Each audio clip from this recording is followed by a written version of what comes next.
I thought we were building a future. I thought he was the one.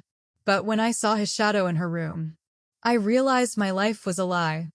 The air in our apartment always felt a little too thin.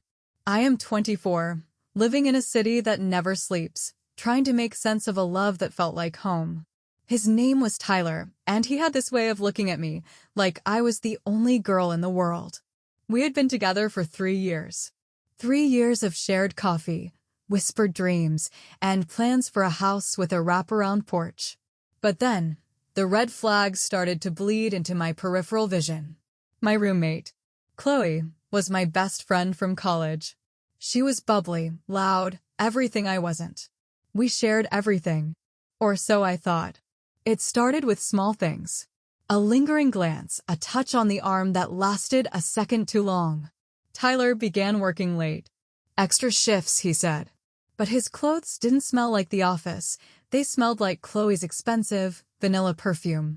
I would sit on our velvet sofa, clutching a mug of tea, feeling the cold realization settle in my bones. Hey, you okay? Chloe would ask, leaning against the doorframe in her silk robe. She looked perfect. I felt tired. I felt suspicious. I tried to ignore the way Tyler's phone would buzz at 2 a.m. and the way he would flip it over, his face turning pale in the blue light. The tension in the apartment became a living thing, a monster hiding under our dinner table. I started noticing things missing. My favorite earrings, a bottle of wine, small pieces of my life migrating into her room. I began to feel like a ghost in my own home. One night, I came back early from my shift at the gallery. The lights were dimmed. I heard laughter. Not the kind of laughter you share with a friend, but the intimate, secret laughter of two people who think they are alone. My heart didn't just break, it shattered into a million jagged pieces.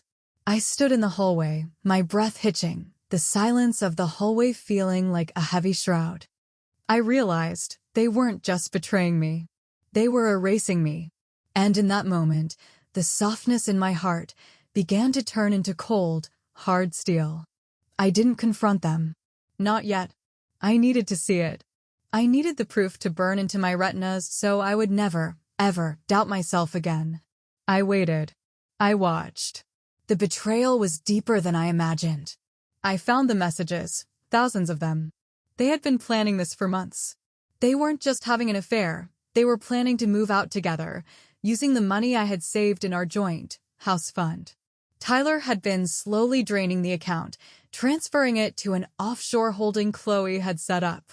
The emotional peak hit me on a Tuesday afternoon. I was sitting on the floor of my closet, surrounded by his shoes and her bags, and I just cried. I screamed into a pillow so the neighbors wouldn't hear. The man I loved and the woman I trusted were stealing my future while I slept in the next room. But then, the turning point happened. I found a folder on Chloe's laptop. She was sloppy with her passwords.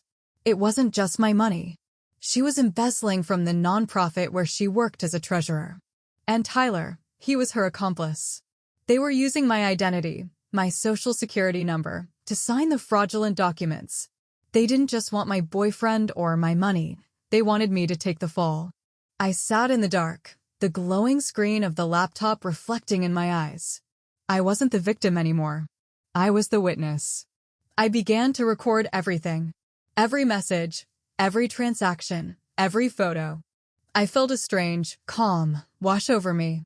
The pain was still there, but it was focused now. It was a weapon. I watched them at dinner that night, clinking glasses, celebrating their luck. Tyler leaned over and kissed my cheek. "I love you, babe," he whispered.